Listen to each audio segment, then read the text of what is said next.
اعوذ باللہ من الشیطان الرجیم، بسم اللہ الرحمن الرحیم۔ غصہ دلانا۔ حضرت ابو سفیان رضی اللہ تعالیٰ عنہ ابھی چونکہ مسلمان نہیں ہوئے تھے، حضرت سلمان، حضرت صہیب اور حضرت بلال رضی اللہ تعالیٰ عنہ کے پاس آئے۔ یہ حضرات صحابہ کی جماعت میں بیٹھے ہوئے تھے۔ ان حضرات نے کہا، اللہ کی تلواروں نے اللہ کے دشمن کی گردن میں اپنی جگہ ابھی تک نہیں بنائی، یعنی ابھی تک حضرت ابو سفیان کو قتل کیوں نہیں کیا گیا؟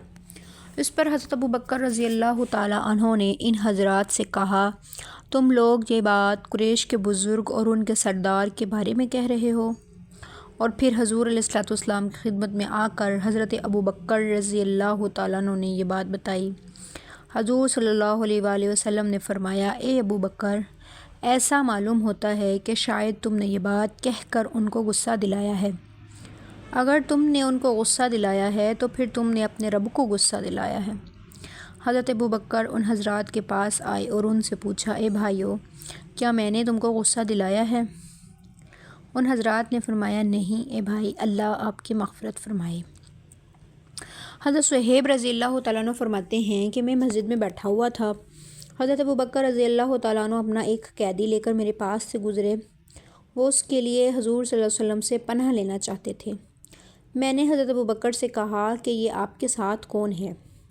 انہوں نے فرمایا، یہ میرا مشرک قیدی ہے، میں اس کے لیے حضور سے امان لینا چاہتا ہوں۔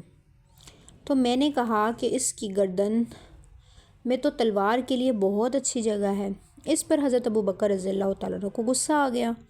حضور صلی اللہ علیہ وسلم نے انہیں دیکھا تو فرمایا، کیا بات ہے، تم بڑے غصے میں نظر آ رہے ہو؟